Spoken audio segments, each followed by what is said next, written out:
Hello and welcome to Mostly Minnesota Music. I'm Ann Tracy. I'm with my co-host, Heather Baker. Yes, and we are doing one of our series on the quarantine dream. And I'm so excited today. We have two musicians with us. We've got Laurel Hay. We have Cassandra Cole.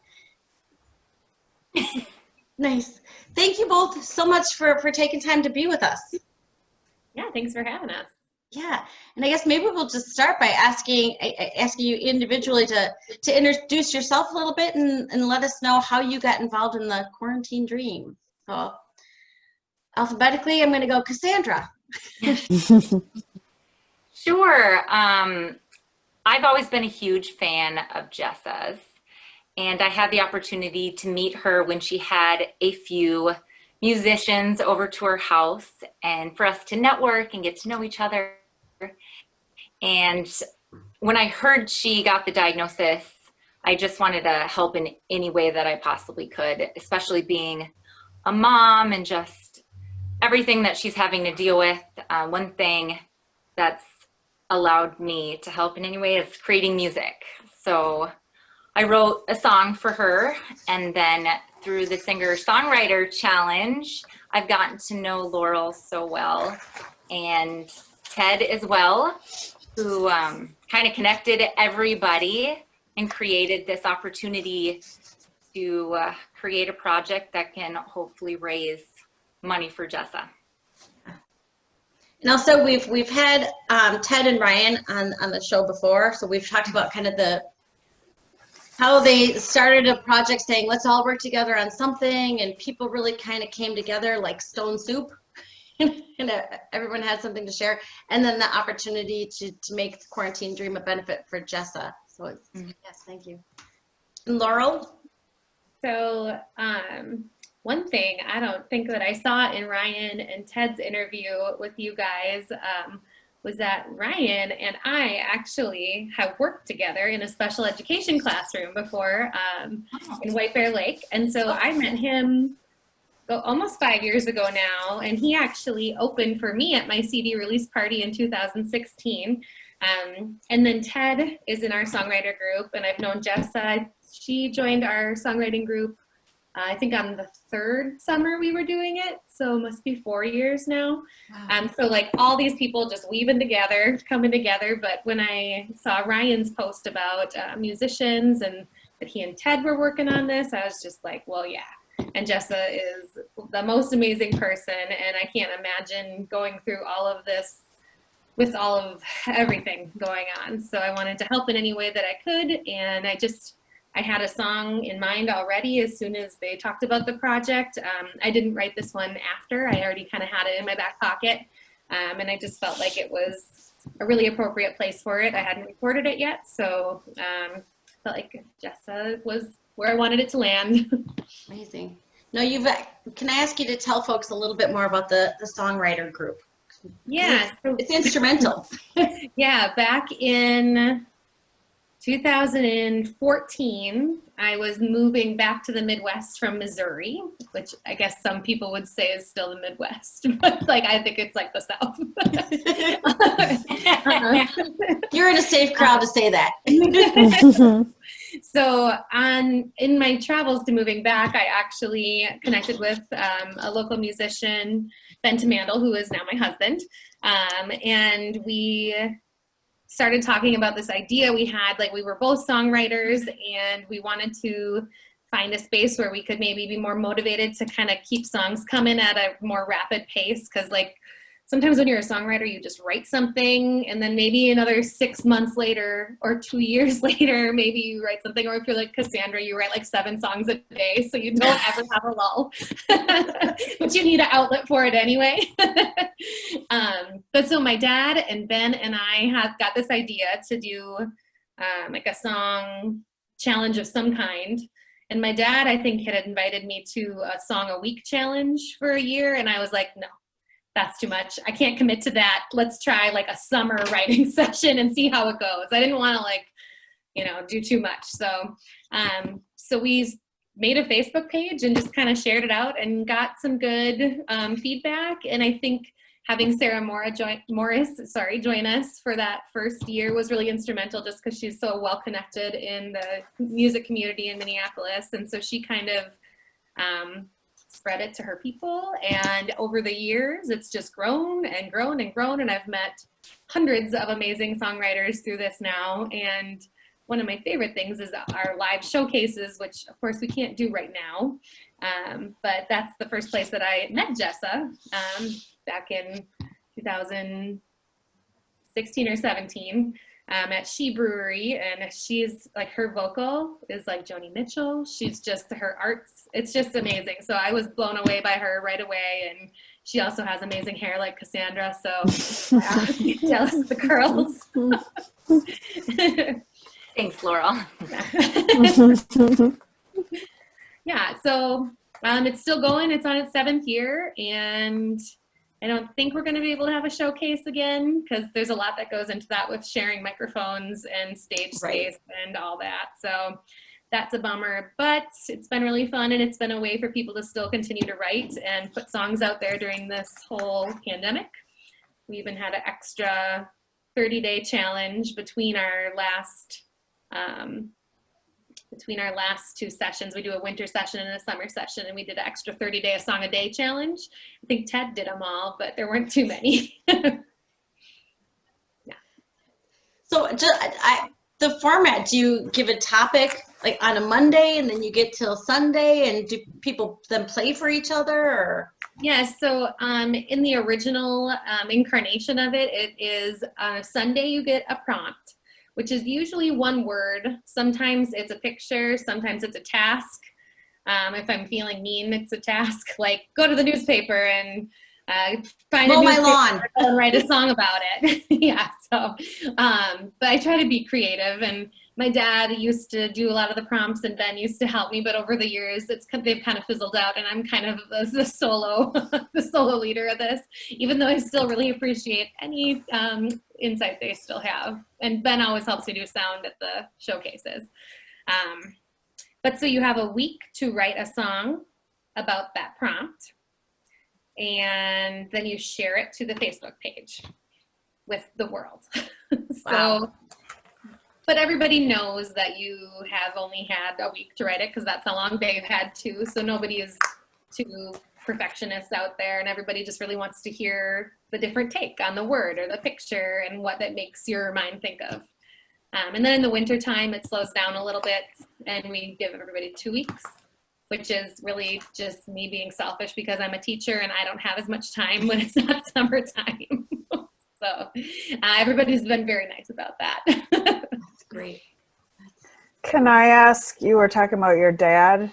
Is he, tell me this, because you were like, he did a song a week or whatever. I'm just curious because I don't know your background as well. Yeah, so my dad is, he is like the biggest music fan of all time ever.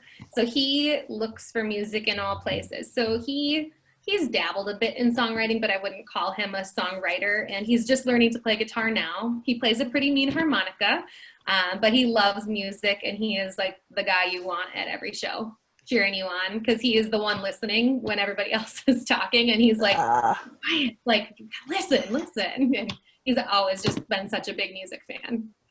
I was going to say he's my people. I'm always like, shh, I'm the shh. Yeah. Gotta listen. Yeah, he'll even have to do that to my mom sometimes. And she's like, I love her. I am listening. He's like, no sounds. Well, I've just been hearing about the songwriter chat for years. It's fun to finally meet you. As I said, if we can help you with any kind of online showcase, we're here. We're happy to do whatever we can for you. But back a little bit to some of the music. So Cassandra, you wrote this song specifically with Jessa in mind. I did. Yeah, I heard the news, and then Ted reached out, and I actually wrote it like the next hour. It's called Blue Iris. Blue Iris, yeah. And Blue Iris represents faith and hope. And I just had this image of that flower, and situations like this, unfortunately, I've had some experiences of my own. I have some health problems and some people really close to me. And there really isn't, there are no perfect words, which is basically the chorus. That's what I had to write down from the song. I mean, I just thought that was really profound. Yeah. Thank you. So I just, you know, how do you tell somebody other than like, well, I hope things will turn out, or all those things that people hate hearing when they're going through it. So I thought, you know, I'm going to write a song about there's nothing to say other than like, I love you. And basically, I'm here for you. And I know that Jessa has faith, and I'm also faith-based as well. So Blue Iris is definitely kind of a way to show support. I was thinking through music, and then the flower kind of like saying I love you through faith, kind of. And yeah, that's it. That's nice. Well, and Laurel has already told us that you write 7 songs a day. Well, that's a number, but I assume, but having written this in an hour, does songwriting normally come that quickly to you, or is it? I mean, do you ruminate and then it comes? How'd you do it? I would love to say it does.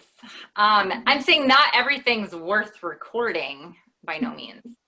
But I always say you have to get out the bad to piece together the good. So for sure, I will pull my guitar up on my bed right here. It's where most of my songwriting happens, because I can lock out my kids.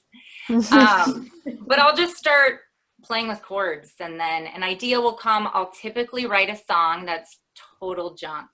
And I like them because they're little song babies. But then I'm just about to give up. It's like every time I say, you know what? I've said it all. I'm done. I have nothing, no other melodies. Then all of a sudden it's like, it happens. And like, I don't know, it might be 6 song in or 2, or I don't know. I think that's great, and it's one of the things I like about the Songwriter Challenge. I'm a writer for my work, but I would think songwriting is a little bit like any muscle you have to exercise.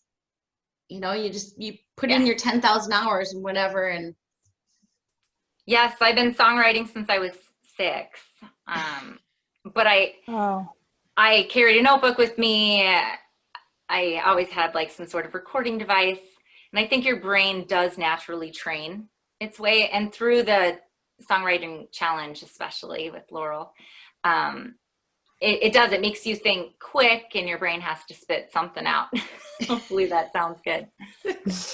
I always feel like for Cassandra, like the songwriter challenge is like a strainer a little bit. Like I know those songs are coming out anyway. I feel like you write so much, and I just feel lucky that we get to like pick one out that you get to share with us that day, because you write so much, and I'd love to hear them all. I love you, Laurel. Well, I feel the same way about your music. Laurel and I have actually, like, I don't know, she was I know I can't talk. So I grew up in California. I've lived kind of everywhere. Georgia, moved here from Boston. And I felt very disconnected. I kind of did my own thing. And then I came across Laurel, I think through the songwriting challenge, wasn't it? Something like, I don't know. But we met and clicked, and she's always been, so supportive. And we formed actually a group called The Hive, which we're basically, Laurel, you can describe it probably better than me, but basically we're a collaborative group of women, and we're all original artists, and people play different instruments, and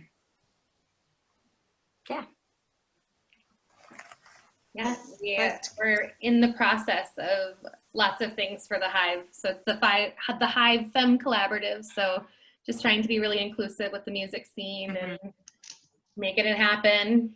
Again, that a lot of our stuff has been on hold now. So we were like, oh, we get to play 7th Street Entry. Oh, we can't play 7th Street Entry.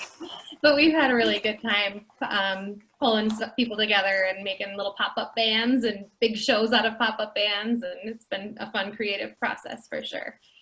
how many people are part of the Hive? I think we've had about 10 different musicians that have actually played in shows with us. Others have been canceled, and we've had to kind of sidestep maybe and look at a different avenue if just dates and times weren't matching up. People get busy. I'm trying to think, do you want to know who it is? Yeah, that'd be great. Yeah. So our first show was Bettina Villamil, the two of us, Jen Bluhm, and our Julia Floberg. I was gonna say our cello player, thank you. And am I missing anybody from that show? I don't think so. I think it's And Julia's, then- it's maybe her birthday today, by the Oh. way. It is. Happy birthday, It is. Julia. I saw that on Facebook at least. Amazing, yeah. Perfect. She is an amazing cellist for sure. And then our second show, we added Nancy on the drums Charisse. and Charisse. In that one? Mhm. Yeah, Jermaine on the keys, and Oh, we had a flutist. Anna on the sax and the flute. Yes, she's amazing. And then it's supposed to be Annie Mack, and then that didn't work out. She couldn't make that show, unfortunately, but it was a great show nonetheless. Am I missing anybody? Well, somebody at the cello. Did we get her? Yeah. That was Oh, yeah. Julia, right? Anyway, so there's been a lot of people, and Kelly Ray Tubbs is supposed to play the next show with us. Yeah, it's been really fun. And so we just kind of play on each other's songs and learn each other's stuff, and all of the songs have been awesome and so fun to collaborate with everybody on. That's nice. I was wondering if it was where you workshop songs together, or were you kind of, as you say, playing her song, you playing her song, you playing their song, you playing, yeah. Nice. That's great. It's great to be able to work collectively like that. Yeah, and there's something invigorating and liberating about just playing with a bunch of other femme-identifying women on stage or gals up there, and there's like just that toxic masculinity that is taken out of it. And I don't know, for me personally, I feel like a little stronger myself just having all these strong people standing next to me that I don't always have there. And it makes me feel a little braver. Yes, and you definitely hear things that you normally wouldn't. So if somebody, puts a harmony in or a different drum beat, you're like, oh, I didn't think my song was going to sound like that, and I love it. So it's been really helpful to grow as an artist as well. I thought you were going to say you hear different things at our rehearsals that you maybe don't hear when you're playing with a room full of guys, but that's probably true too. Oh, that's true too. How many phone calls have we gotten about the pressure cooker or the crock pot at home? We can't figure it out. I couldn't put the lid on, and I was like, I don't know, Cassandra. I'm like, I can't start dinner. Yeah. I think it would be very different. I went to an all-girls high school and college. Oh. So I think there is something different. I think that you can kind of, there are opportunities. I don't want to be disparaging of men or in any way, but there are ways to grow stronger when you're growing with women. And I think we might have another guest coming onto the show. One moment, please. Oh. Yes. Dun, dun, dun. Dun, dun, dun. Surprise guest. Surprise. Ooh. Yes. Well, and while Jen's kind of getting settled, Laurel, I'll ask you more about your song, because you also, well, you mentioned gospel. It seems like it's also quite a spiritual or religious song too, and you wrote it before the opportunity. Yeah, I actually wrote that song for the songwriting challenge back in 2017. Hey, Jen. Hey. And I played it at the Warming House during my CD release that year. And I wrote it on the mandolin, and then I never played it again for 3 years until I brought it to the Hive and for one of our pop-up band shows. And I was like, I think I want to try this song. And then we had just been loving playing it out. And so it felt like the perfect place for that to land. Nice. That's perfect. Jen, welcome. Yeah, so sorry. My this is my third computer, that I've tried to Oh, I am not exactly sure. And then also we had some single parenting bumps that we needed to navigate. So thank you for your patience. I am familiar. So we are All right. just so glad that you could make it. Yeah, well, me too. Thank you, Cassandra, for the, hey, where are you? I gotcha. Well, Cassandra and Laurel have already sort of introduced themselves. I wonder, Jen, if I could ask you to introduce yourself and tell us how you got involved in the Quarantine Dream. Sure. So my name is Jen Bluhm, and I am waltzing on waves. So that's my artist name. And I have been friends with Jessa for about 4 years, but we know a lot of the same people. And we met by getting sharing a show, and then we just kind of kept sharing shows and getting to know each other and sharing our stories. And so we became friends. And, you know, I don't know, I just, she's a dear friend of mine. And so when Jessa was diagnosed with cancer, you know, there were different groups of people who were like, we got to do something. You know, there was the live music stream that happened with all of the different artists that contributed to that. And then Ted reached out to me and asked if I wanted to be a part of this collaboration. And, you know, of course, I wasn't able to participate in the live stream. And I am a recording artist and kind of am frequently putting music out. And so I had one in particular that was, it's called Simple. That was sort of like an outlier as far as my music goes, and where does it fit on, you know, my, well, it doesn't fit on my next album that I'm working on now. So it seemed like a really good song, because obviously what Jessa is going through, what she's enduring, what she's fighting is complex. And that's really what this song is about, is that, you know, the line is, nothing is simple for me. And so I think that having songs that that kind of create a space for people to grieve and to be transparent in their grief and in their loss, and is important in any collection like this. And I know Jessa doesn't pull any punches, and so I wasn't afraid to put that song on the collection, or with the collection. And so it blessed me to have something to be able to offer to that project. And yeah, it's obviously, it's a hefty song, and this is an amazing collection of artists to have that you know, fit into. Yeah. Did I answer the question? You did. When did you write it? I wrote that song probably,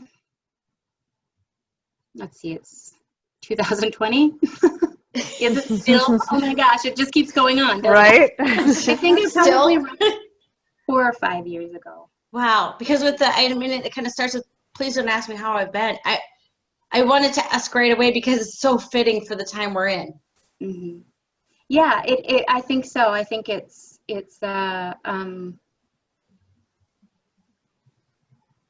I think what we are doing right now, whether we want to or not, is that we are all really faced with our own realities, and there's no I mean, we can try to be busy and cover it up, but I don't know. It's just it's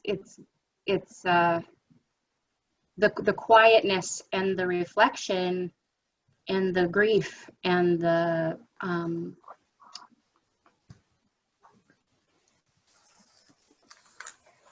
trying to figure out who we are now in this, and when so much of what we use to identify ourselves has been stripped away. For me personally, I released that song right at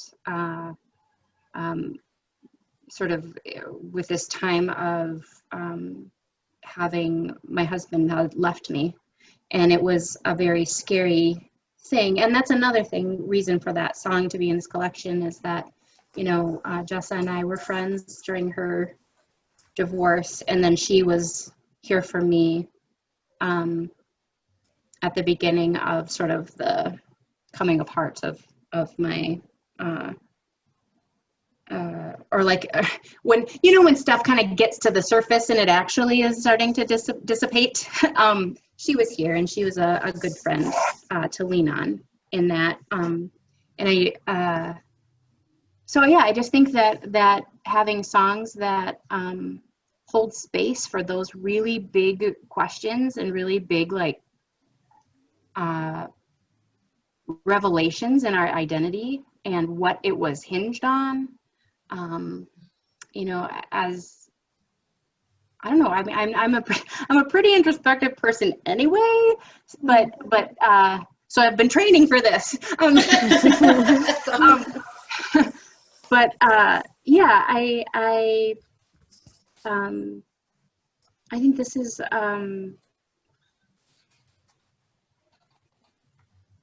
it's a time where what I hope for just people in general, but for people that I love and that I know, that I think it's really important that we know and understand ourselves, and whether that's painful or whether that's encouraging, whatever that might be, that oh, here comes a child. I'm in an interview right now, sweetheart.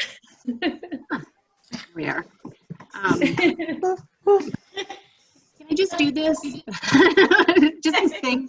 And I don't know what I was saying. It's an important time to know yourself. It's an important time to know yourself, whether you know, and we're discovering things about our insecurities, and we're discovering things about our motivations, and we're discovering things about our partners and our children, and what makes us really afraid. I mean, I think that is one of the things that I see so much is, you know, it's disguised like, you know, in a lot of political posts and in ranting posts and stuff, that people are afraid. And I don't know, I guess for myself, watching my friend go through this really difficult time in her life, knowing her, that she is honestly the most tenacious person that I know. Like, she is, she will fight until the fight will be to not fight, or the fight will be to keep fighting, whatever that is. She's just, that's how she is. You know, so I for her, I watched that. For myself, I watch, wow, I am now a single parent. I'm now finding my strength, realizing that I don't care if I'm not for everybody, and realizing that that it doesn't mean that I'm abandoning other people if they're not for me. And I find this time to be really honing who I am, and really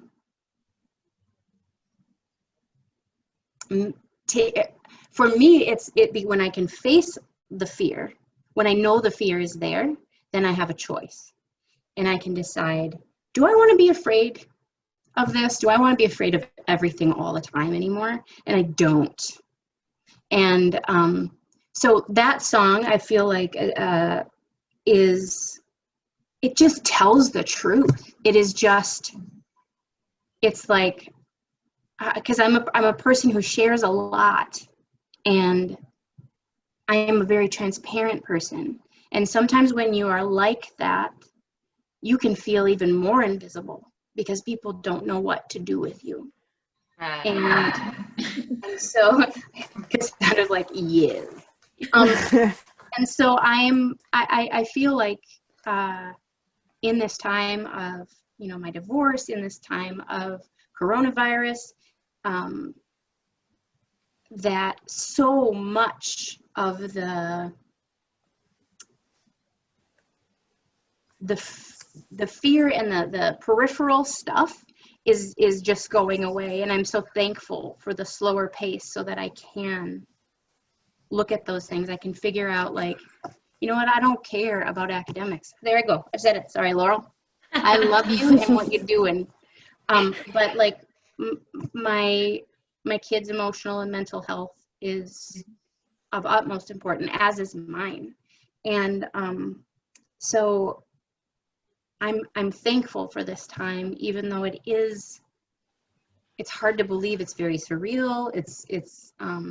But I think we're getting a glimpse at who people really are and how they really are and what they value. And you can see some people are just paddling, and other people are just like, I get some messages that are like, oh, the day of the Lord is coming, Jen. What are you going to do about it?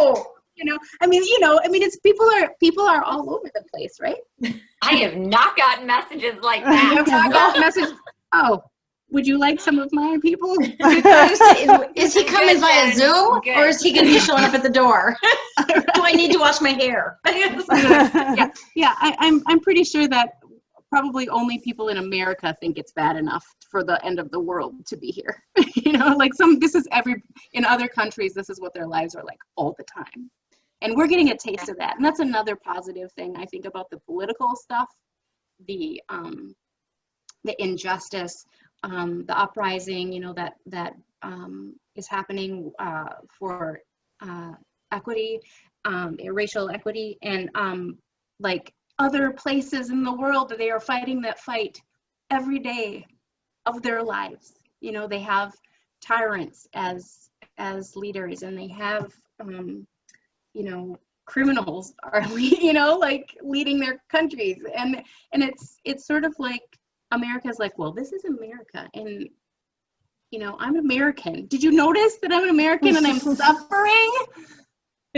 Somebody do something. I had some sugar just a little bit ago, and so I'm a little bit too. No, not sugar, caffeine. Maybe some ADHD meds were still in there, but I don't know. All this to say, holy crap. Reel it in, Jen.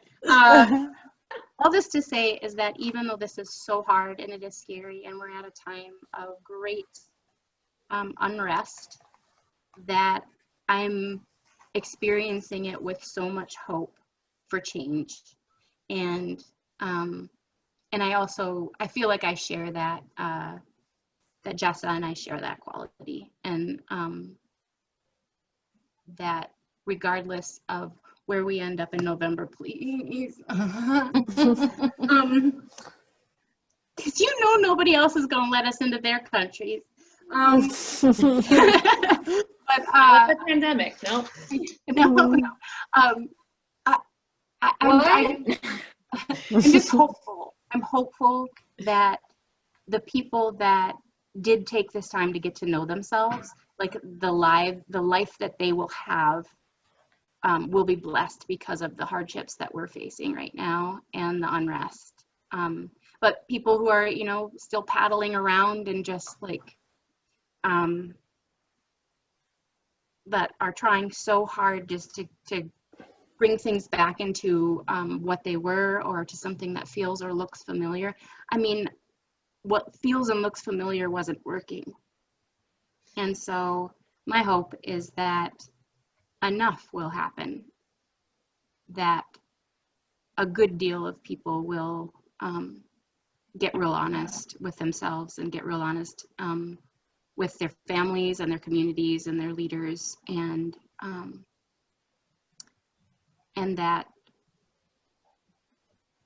that will look to people like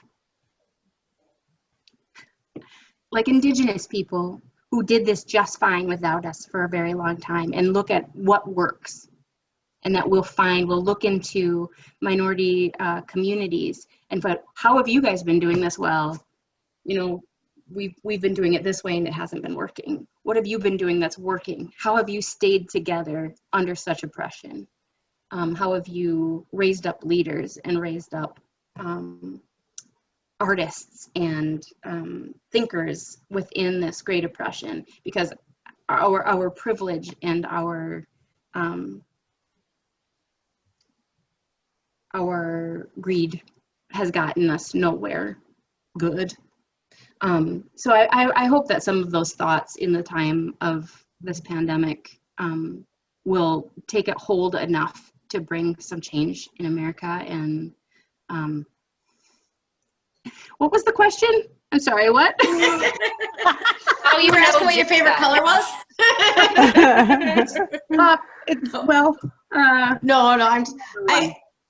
I resonate with so much of what you've been saying. I especially like that idea of coming to face with your fear, because we're dealing with so many of them now between COVID and how so many people, the economic distress that has put on so many different people, you know.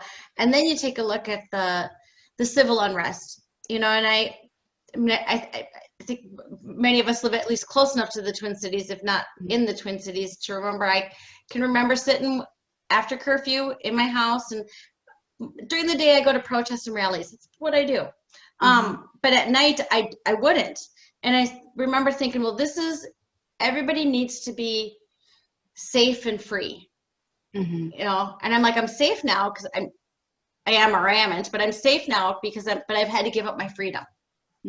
You know, and for other people, they've had to give up their freedom to become safe. I mean, it was just, I said that it was the first time that I really had that strong realization of, that's right. And people would say, I don't understand why some people aren't past curfew. Like, because they're no less safe now than they were 2 weeks ago.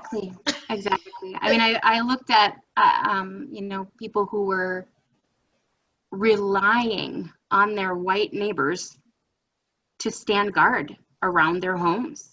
And and to make sure their kids were safe. And I've just seen this on social media, and I had people come out of the city to come and stay in my house because I was in Coon Rapids at that time. Now I'm not, but I'm back in the Northeast. But I had people that were afraid to be in their homes, and I don't know. I guess again, I'm definitely not a Pollyanna, but I am definitely an optimist. And so I thought to see some of the way that the communities came together to protect each other and to protect, you know, like I remember seeing on social media, like, yeah, we got some people just walking down the sidewalk with bats just in case, and like, you know, and it was to protect. It wasn't to cause harm, like a lot of harm was caused.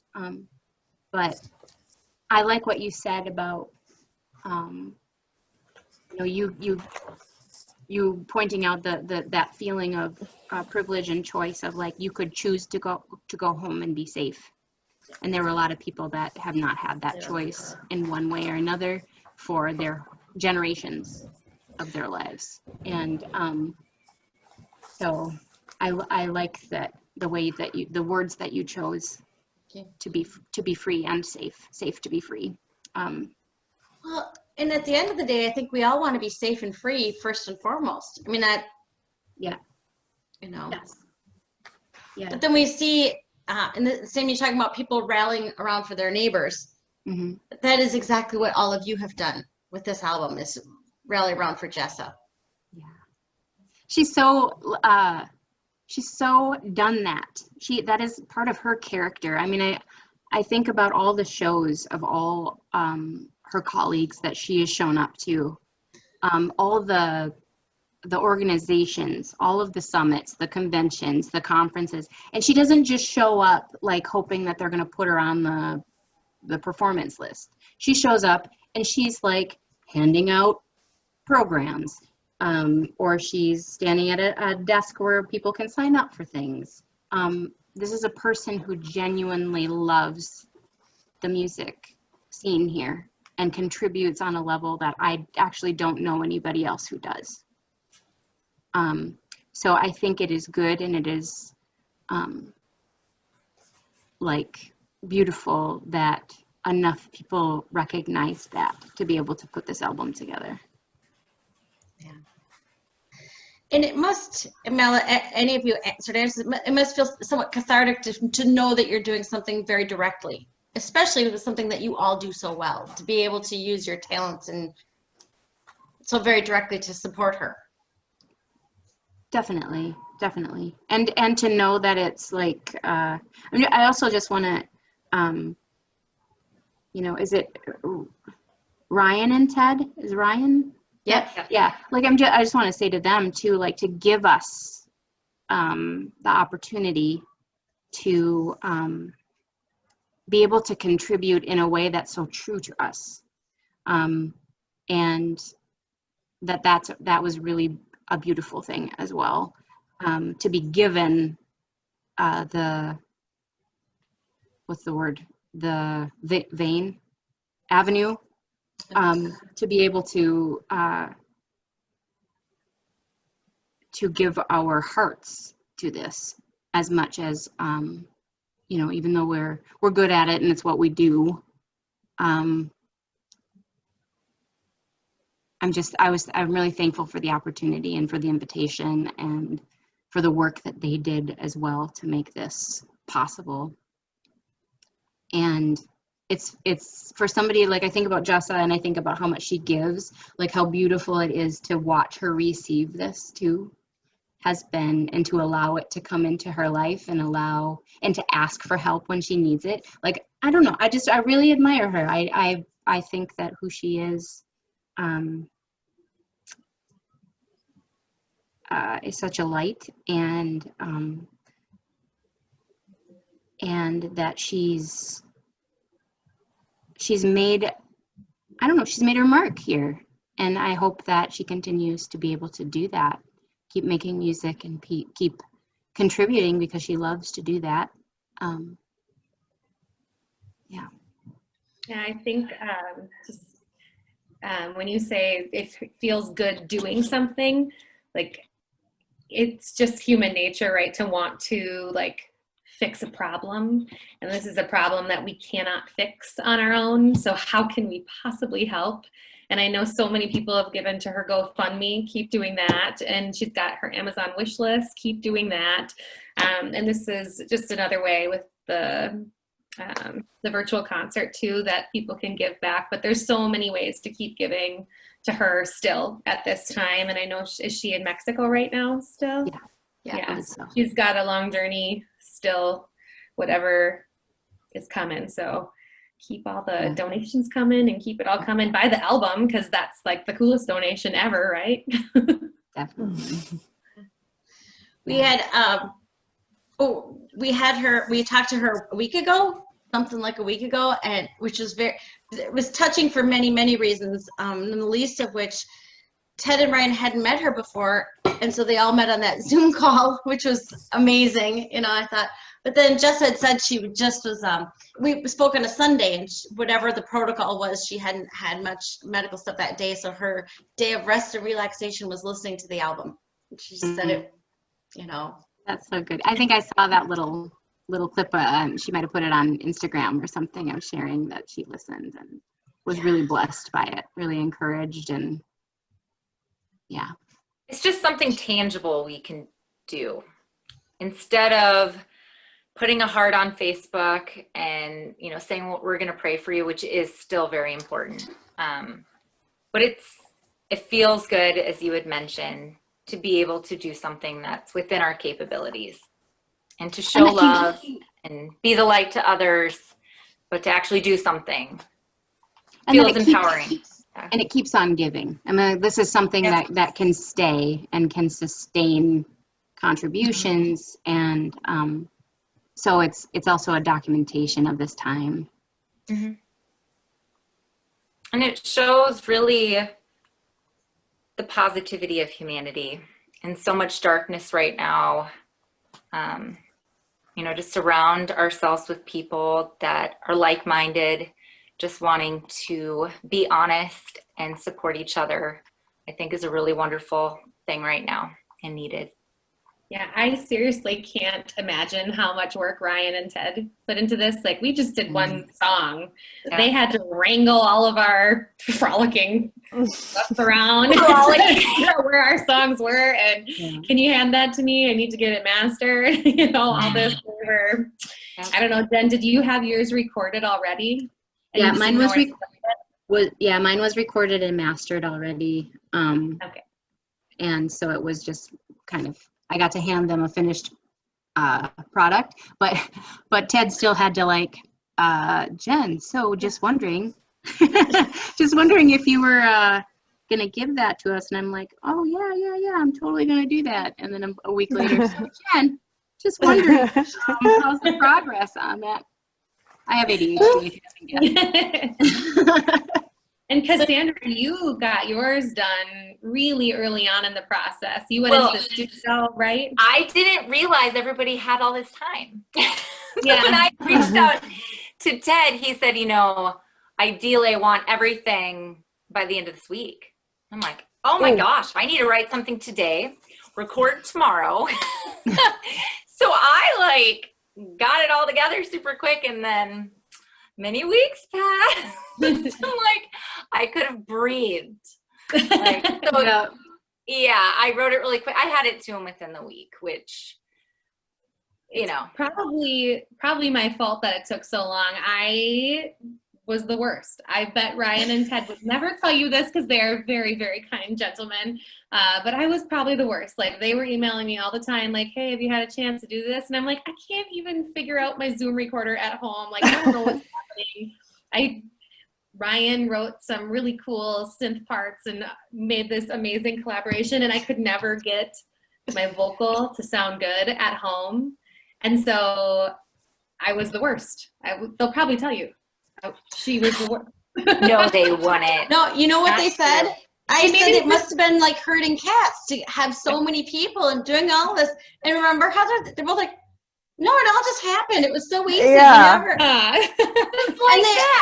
I think their memory of it is very much, it just all happened. It all came together. It all, you know, that was their takeaway.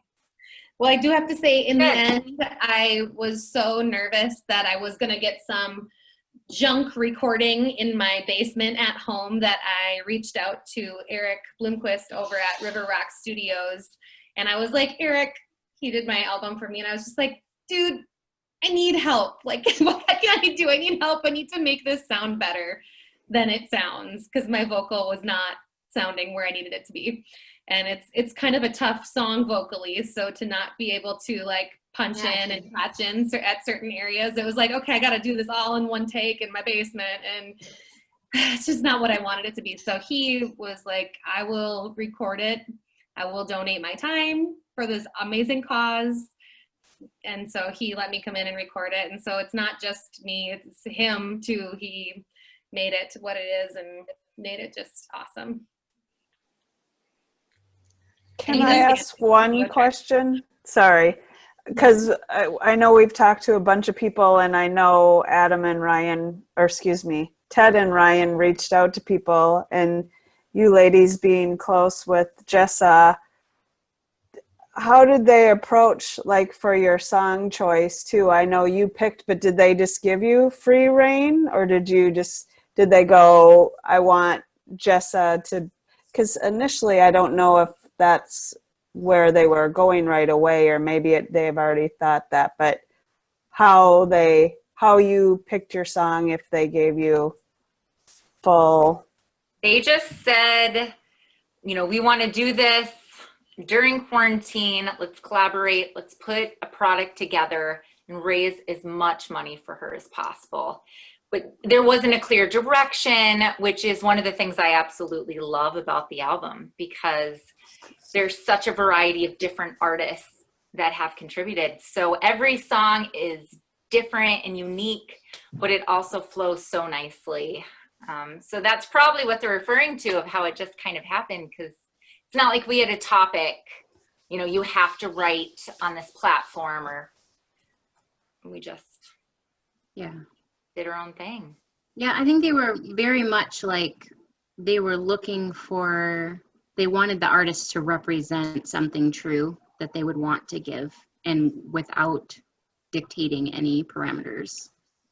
And also at the same time, like offering so much help to people who needed the help to pull that off. So that was really cool too. I really think that they did a beautiful thing in supporting us to be able to do this for Jessa. Which I think from the outside makes it look like the music community, through much of this, just becomes stronger and stronger and stronger with efforts like this. Yes. And it's really nice to see that, because sometimes we are competitive with one another. Oh, I wish I had that gig, or I wish, you know, and I think that's kind of the nature of the business too. Like, so it's really nice to see everybody coming together and not, you know, trying to climb up each other's coattails anymore. Yeah. That's an honest remark. That it is true. I mean, there's only one First Avenue. I mean, there's only so much real estate. There's only so much. Yeah. I imagine we'll see that moving forward. I mean, I think people, from what I've seen, are just getting closer and closer, you know. Yeah. Hopefully there still will be a First Avenue when this is all done. Yeah. I think so. I hope so. Although I also think that, I mean, we're artists, and we'll find a way. And whether that's we're banding together and we're doing shows at places that you wouldn't normally do a show. Come to my pool shed. Yep, exactly. At the grocery store. Drive-in movie theaters. You know, there's a way. I mean, we will create ways, and I hope that just the general public, like concert goers, or even people who just are music lovers, will be like, wow, we've felt the absence of live music and we miss it. Yeah. And we want it. And so I again, here I am, glass is still half full. I'm hoping for a resurgence of joy, and not the passivity that you can feel as a musician. You know, you send out an invitation or an announcement, whatever, to your show, and people are like, yeah, I'll just get you next time. You know, and you know, how many people missed a show and there wasn't a next time before this happened. So hopefully we will people will be very excited to support not only venues, but like Laurel's shed. Yes. I'm also excited to see the music after all this is done, because speaking personally, I've been recording my album. I'm learning Logic. I set up a home studio, which I've now had time to do with the breaks of not having gigs. And all these other artists are creating right now because we're not entertaining as much. So I'm curious, you know, what's going to happen once we're let free again, set free. I don't know, choose to be free. We'll see. But Wow. yeah, I'm just excited. What? Way more optimistic than my Debbie Downer comment about First Ave. Thanks for getting my back. Yeah, hopefully. Oh, Laurel. Love you guys. Love you. I've never played at First Ave, so I'm like, it's not even on my radar. No, well, yeah, but See, yeah. that's like a dream for me, so it can't be taken away. Yeah. I'm all like, really, what I really want to do is I want to have the ovaries to go busk somewhere. Like, that's where I'm at. I'm like, my name's not on a program. I'm not singing. I'm like, I need this to be planned so that everybody knows for sure that they won't be surprised. That's as I feel like that. I like to manage people's expectations for them. In the past, historically speaking, where now I'm a little bit more like, heck, I'm just going to show up in the parking lot at the grocery store and just be like, hey, I don't even want your money. I'm just doing this for my soul. I think you could probably even pull that off right now, like tomorrow. Yeah. But I'm like, but don't stand too long because then I'll feel bad.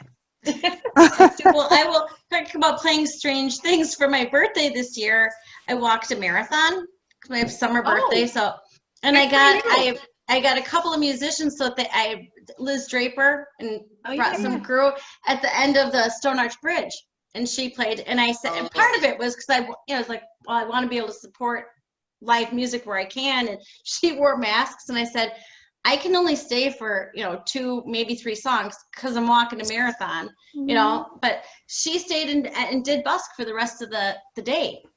Yeah, I think we're finding ways. And sadly, some people were making more money not being able to perform than they do when they are performing through unemployment and stuff like that, which is sad. Don't even get me started on that because they don't recognize my name apparently, but it's like weird. Some people are getting it, some people aren't. It's all over the board, but I agree with that. I don't know. Some people aren't getting that unemployment, or some people aren't getting unemployment. Yes. It's very hit or miss. It's insane over there because I have a loss of income from all my gigs, and I had projects already in place with my album. I owe people money, and fortunately I don't want to complain because there's people who literally are trying to put food on their table. So that's not the case, but I don't know. I don't know. Good luck trying to get a hold of anybody down there is all I'm saying.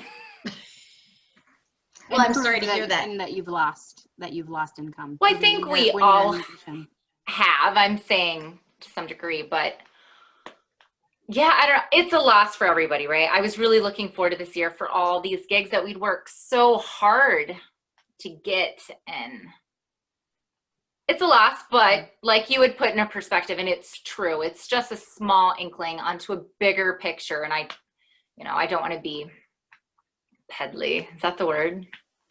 Well, I think that the cool thing is, so I finished my album, released my album in December of 2019.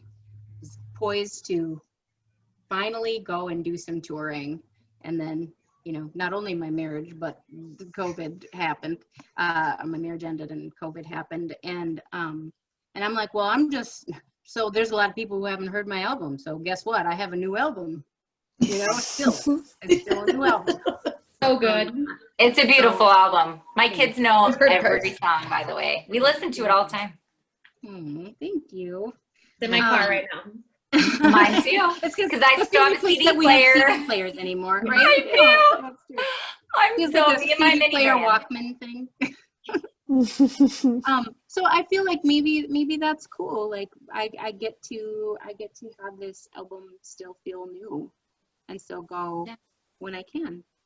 Maybe. Yep.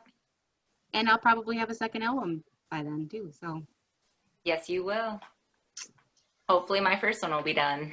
The thing is, Cassandra, you were just saying it. I'm looking forward to the music that's coming out now and that will come out, kind of that way, because it's that will be the soundtrack of our quarantine. There's a quarantine dream, but and the quarantine dream for that reason is kind of a glimpse at what we're going to see in some ways. Because I know, some of the songs were newer and some of the songs were older, but yeah, the conversation has changed. So the songs will definitely reflect kind of the nature of our environment right now. So it'll be definitely interesting and inspiring as well. It's what's going to take us through. Yeah. It's what's going to take us through. Will, can I ask someone to remind me where people can find Quarantine Dream online for The folks who want to buy it? Bandcamp, right? Bandcamp. Yep. It's Bandcamp, but I don't have the link on me, but I can. With the truth, it's just that it's on Bandcamp. So if people search for Quarantine Dream, I can tell you for sure, if you search for Quarantine Dream Minneapolis, you will find it. I just want to make sure that we remind people where they can get the album, where they can help contribute, and where they can hear all of your music. Yes. Yeah. I think, and thank you all for joining us. It's been so much fun to talk to you all. This has been a blast. Thank you. It's been really good, and I love the songs. And to hear how each of you chose to do the ones that you have, and of the people that we've talked to who've been part of this album, as I said, Ryan and Ted had not met Jessa before. I think Adam had met her, and others had maybe very in passing. But it's really nice to talk to people who obviously are of great friendship, affection for. Not everybody has affection, but really a history and a background. You guys all know her so well, and it's Everybody should have. Well, I want to get to know her more. I was more of a admirer, but I met her and visited with her that one day. But yeah, she's an amazing, joyful spirit of light, and just always glad to open be able to arms. support Like, her. the Yeah, stuff that she's put together and hosted for the music community too, in her own home and Yes. on her family's property, and so it's just amazing. So anything we can do. oh yeah, she fed us delicious food, and we sat by her bonfire and chatted, and she was just very open and candid, and she's a wonderful person. I really hope we raise a lot of money for her. Yeah. And we wish her well in Mexico now. She's Yes. listening, so, and we wish her well going forward. So, Quarantine Dream, everybody look it up, get it. It's a great example of what Minnesota music does on their best day. So, Thank you so much for having us. thank you very much.